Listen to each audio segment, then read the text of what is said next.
Hello everybody, and thank you for tuning into the Liberty Report. With us today is Chris Rossini, our co-host. Chris, welcome to the program. Great to be with you, Dr. Paul. Very good. We want to talk about inflation and that sort of thing. And I think the inflation in some ways connected to this thing called the Federal Reserve. So I'll bet we talk about the Federal Reserve as well today because, we have these politicians get out and they want to talk about inflation. And then they're looking for the scapegoats. It used to be labor costs and corporate profits, but now it's politically incorrect to blame labor costs, so it's just corporate profits, and that causes the inflation. Well, we happen to disagree with that, and we think they should be talking more about the creator of inflation, and that's the Federal Reserve. And we also have to assess what's really going on. The markets are rocking, and what's happening with interest rates. Oh, and there's going to be a pivot and there's going to be a shift, and what's the balance sheet is doing. So there's a lot of unknowns out there. And that's one of the reasons why we do partnering with Birch Gold, because although gold is not soaring on today's market, if you look at it over the years, it has soared a lot in the past and it's going to soar a lot in the future. And that is, it started at $20 an ounce and it's a little bit more than that. And it comes in bits and pieces, but I still believe very strongly that what they're doing today is going to be very instrumental, and that's why we work with Birch. And there's a text number at the bottom of the screen, so if you want to get some free information from Birch Gold, you can do that. But the point I want to make about this is there's so many unknowns out there. They come up with statistics that they lie about. But there's a controversy going on right now about what's really happening with the balance sheet. Are we getting the honest information? And I do question that. Just like there's questions about especially silver prices being rigged, and gold too. But the government's been doing that for a long, long time. When you think they fixed it at $35 an ounce for 40 years, that shouldn't be a big surprise. But if we want to make a case for gold becoming important, we have a lot of history, like 5,000 years of history about gold and why it has been a haven for the irresponsibilities of governments, especially when they have monopoly control of a currency that they can manipulate. And it's also related, and most people recognize this, and that is, it tells us something about what the government's doing in spending. And guess what? That's a bipartisan issue, and that's why there's going to be some very positive things happen here in the next election, and I think that's all very good. But there's a couple things that are bipartisan that's going to be a little tougher, and that is cutting spending. And so I think the debasement of the currency, the debauching of the currency, the real inflation, that's going to continue, and that's why it's going to be important to have a contact you might want to get in touch with, and that would be the Birch Company. But the spending is going to continue because it's bipartisan for the military-industrial complex and the welfare state to be continued. So that is going to continue, and the only thing is they can't raise taxes, but it is going to be taxed. Of course, it's taxed the only way because the market's so powerful, the market will liquidate the debt and the malinvestment because there can't be growth, real growth under these conditions. So that's what we're looking at in the future. So, and the way you get rid of the debt, the way you eliminate the debt is you eliminate it through the destruction of the currency. So if somebody owes $1 billion and you double, theoretically, if you double the supply of money and the dollar's worth 50% of what it used to be, you've just been taxed. So that's the way the debt will be liquidated, and along with that will be the liquidation of malinvestments. And all you have to do is turn on the financial news every day, and you'll find a company that's facing that type of thing. And yet overall, there's still a lot of optimism out there because there is a manipulation of the markets, and a lot of people are still in the stock market. So there's been a lot of people who actually believe the number one role for the Federal Reserve is keep the stocks up. But it's impossible to do that forever. Eventually, there's a collision with reality, and I think that's what we're facing. So that's why we talk about gold so much. But I wanted to talk today, Chris, a little bit about the Speaker of the House, because I've mentioned her already on some of her statements about inflation, and they are so bad. But the reason why I do it so much is we really have to understand what the opposition is thinking. And even though some of the things she has said this past week is absurd, it really is a reflection of a lot of people's thoughts about what inflation is all about. So I want to start off with one short quote from her that caught my attention, because she said that the inflation is bad, but the one problem she faces in politics and what everybody faces now is she hears too many people talk about it. So she says, when I hear people talk about inflation, we have to change that subject. Inflation is a global phenomenon. And she went into this. Of course, what she doesn't like is the talk of the inflation because there's an election coming up. But this is the line that I think is so characteristic of somebody that's not quite with it on what inflation is all about. The fight is not about inflation. It's about the cost of living.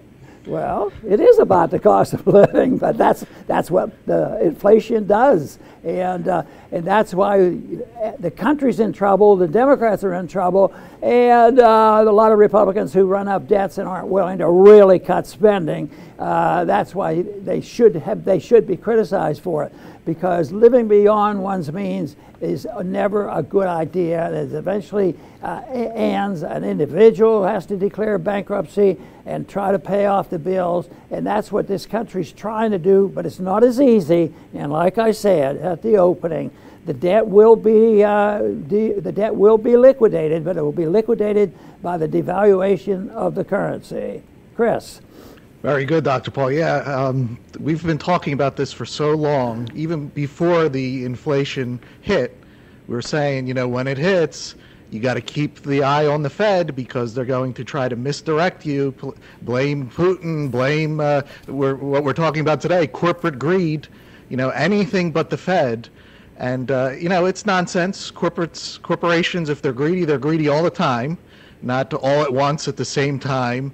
If a single company wants to double the price of something simply because they want to, it doesn't mean anybody's going to buy it. We could be called greedy because we want to pay the lowest price all the time. At my supermarket, the coffee that I buy has gone from $10 to $14, over this last year. And, government says that inflation's 8%. Well, that's a 40% increase in my coffee. But you know what? At $14, it sits there. People don't buy it. Doesn't mean people are going to buy it, and I don't buy it. I wait for it to go back on sale, and then everybody snaps it up. So just raising prices doesn't mean that you're going to make a sale. But what we're talking about with the economy is when all prices go up at the same time. And it's not because corporations get together and say, okay, ready everyone? Let's raise them. That's impossible. It doesn't, you can't even do something like that. Prices going up throughout the entire economy is a reflection of the valuation of the money, and that is from the Federal Reserve.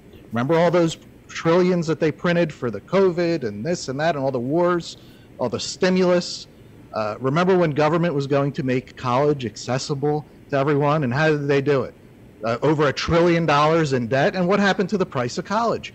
It's skyrocketed. Now it's accessible to no one. So this all comes from the Federal Reserve. This corporate greed, blaming it is a total misdirection. Blame the source, the Federal Reserve, and then we can start addressing the problem. Very good.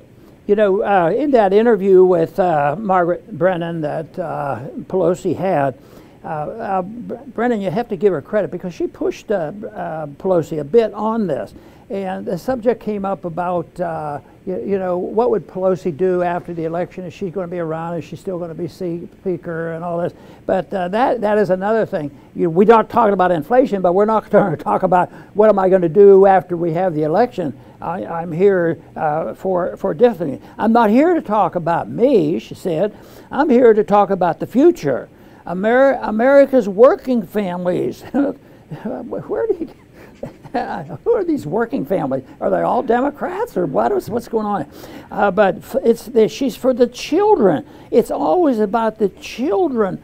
And I keep thinking, what is in the news today about the children? And they show what's happening in the schools and how they've suffered from lockdown and all these multi-genderism that goes on. And she's bragging about, we as the Democrats are going to talk about taking care of the children. Well, I'll tell you what, the one thing about inflation is you're not talking about their children. We always talk about a future generation, but right now you have to change that a little bit because that future generation is here right now, and that's why we have so many people out on the streets and people, just suffering from all this, all these problems. So I think that generation is here, and when you look at what's happened to our schools, you would say you don't have to wait for the next generation, but they're always doing it for the children. And fortunately, Chris, we've noticed that some of the parents are waking up and they're starting to say, hey, it is for the children, and they subtly are saying, we've sort of neglected them. We trusted our government, we trusted our schools, and they're appearing there. There are a lot of people running for school board and other things this go around. So maybe this mantra about, it's always about the children, but for a progressive, that means give them more stuff and don't punish them forever, and they can do no wrong and there's no discipline, the kind of thing that has led us to where we are today. Chris? Right, Dr. Paul. You make a great point.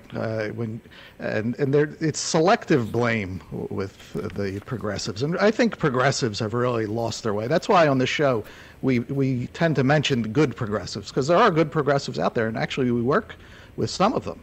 But the blame now is on oil companies. It's so obvious. But where was the blame on big pharma during COVID? No, not a peep. They raked in tens of billions of dollars. How about the military-industrial complex? They rake in trillions of dollars, and the progressives are all for it. Not a word. Give it all to you every week. We saw another $275 million to Ukraine, so-called. That's going to military contractors, big corporations. And progressives are supposed to be looking out for the people, not big corporations, but it's the exact opposite, unless it suits their political agenda, so they'll blame oil companies as a token gift, But, progressives have, they'll claim to be for body autonomy, but not when it comes to vaccines. You don't have autonomy. You're going to do what somebody else says. They claim to defend the workers, but look at how many people were fired for those silly, ridiculous mandates. They lost their livelihoods. And like Dr. Paul said, they claim to be for the children, but look what happened to the children. Unnecessarily masked, social distancing. Their social lives were torn apart for what? For no reason. So, I could keep going. The freedom of speech. The progressives are for censorship, against diplomacy between Russia and Ukraine. I mean, if you can't be on the right side of World War III, you're on the wrong side. And that's why progressives have lost their way. The good ones need to find a way to take over again, because their whole ideology is going down the tubes. Well, that's absolutely right. Pelosi's on her mantra about inflation and the corporations making too much money, the greedy corporations, they have too much profits and they should be made to pay, and we have to tax those individuals. I wonder if her friends will get taxed. For some reason, I'm not so sure that's going to happen.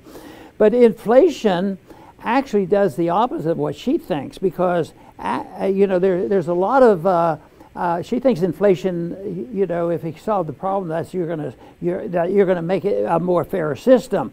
But the inflation of the currency actually diminishes real profits. The numbers go up, and might have a company.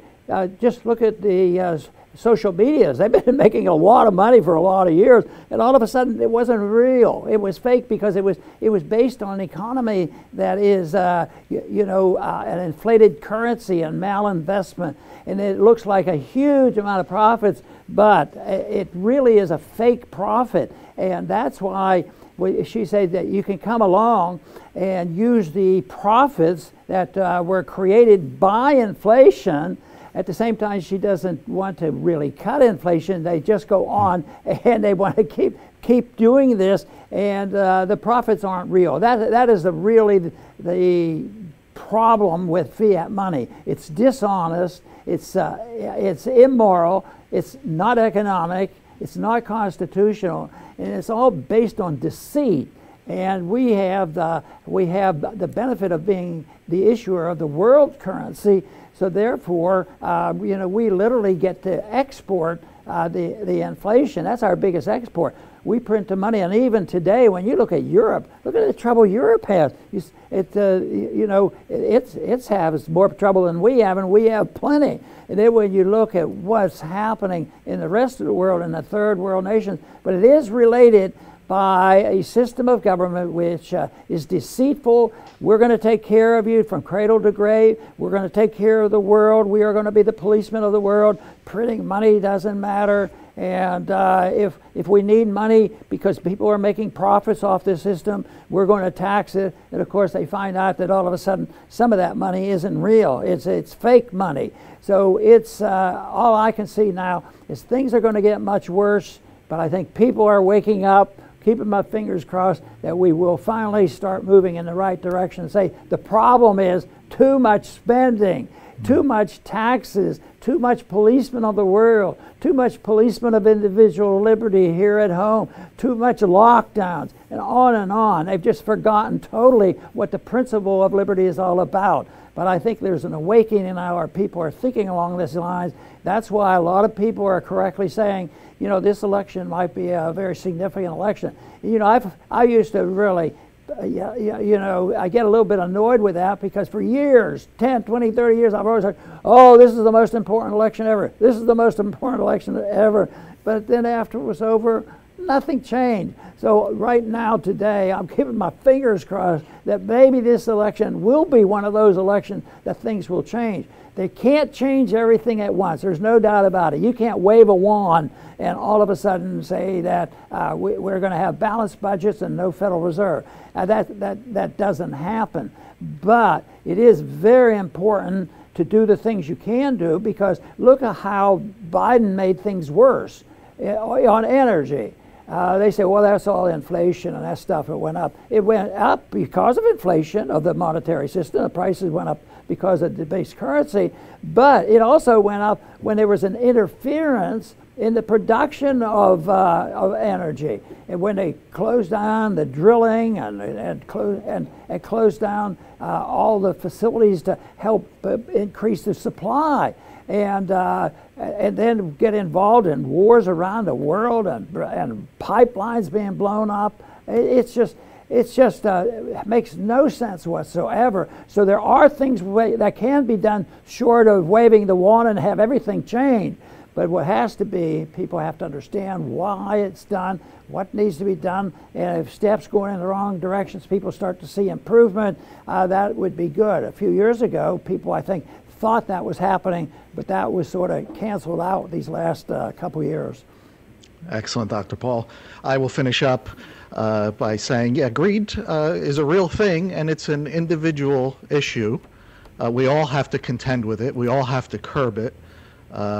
But amazingly, many people, too many people, believe that politicians, and they set themselves up this way, they believe that politicians are there as protectors of the people against other greedy people.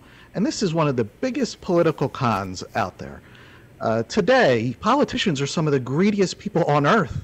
There's very, very few statesmen that are in our government. How many? We hear the stories all the time. Enter government with virtually nothing, and they leave filthy rich. This is what public service is. You go in with nothing, and you come out with tens of millions of dollars.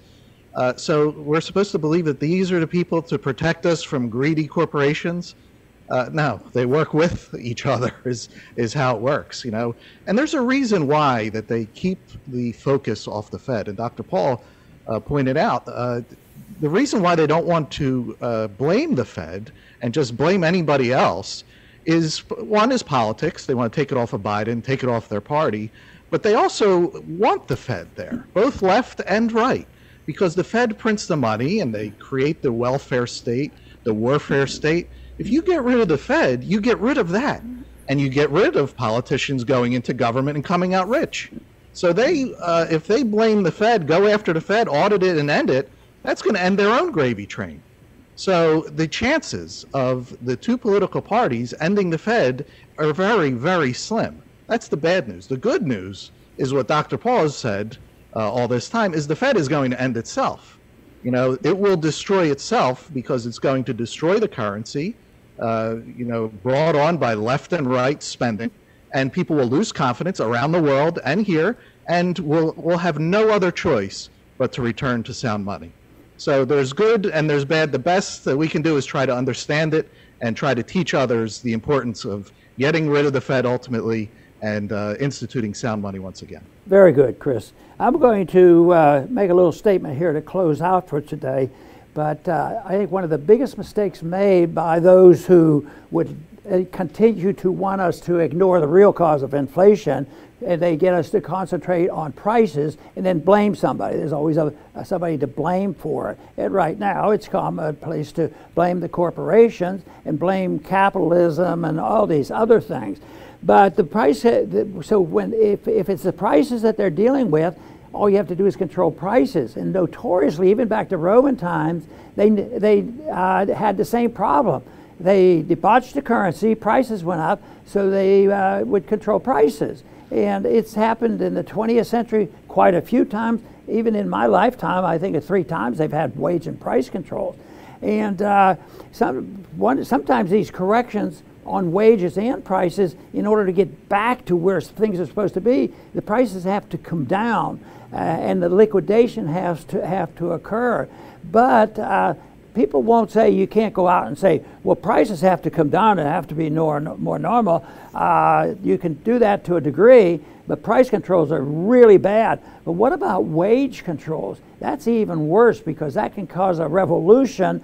But it's happened before. But the people who manage the monetary system, and they want wages to come down, they don't talk about wages. You know, let's say the minimum wage used to be 7, and now it's 15 or 25 or whatever it is.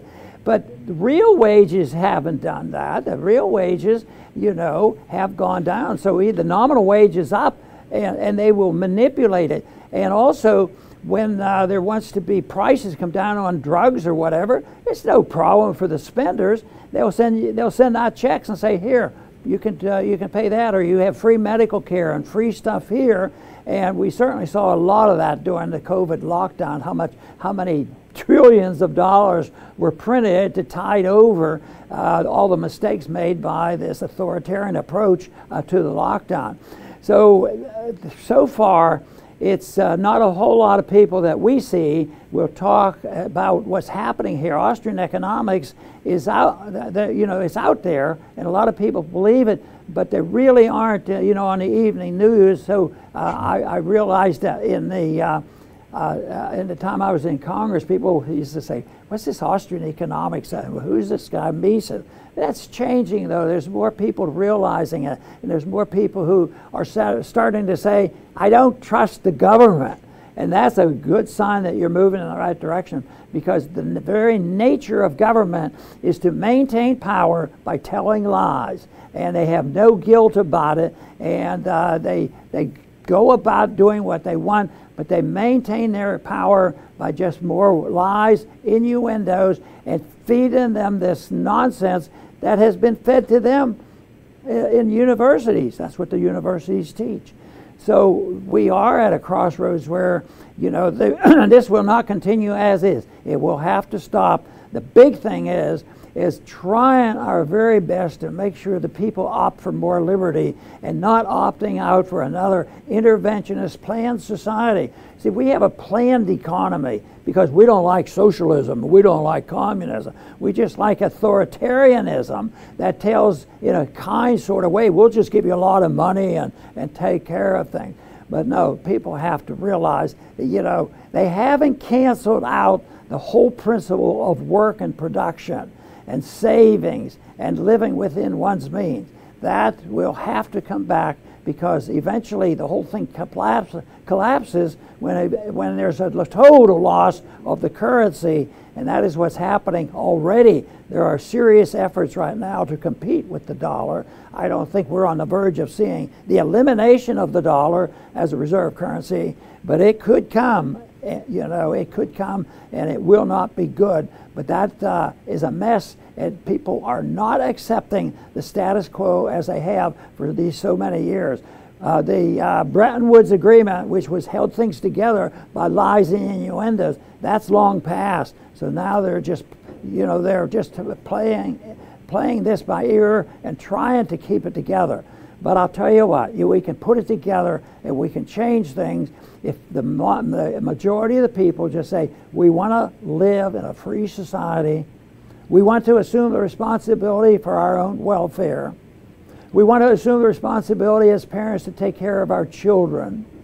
And we want to make sure that if the government's involved, it's very, very limited. And tragically, even though the founders did a pretty good job in the Constitution, tragically, there's very little respect for that. So that's the type of revolution that we have to have. Respect for liberty, and believe me, things would improve dramatically and could be rather quickly. I want to thank everybody for tuning in today to the Liberty Report. Please come back soon.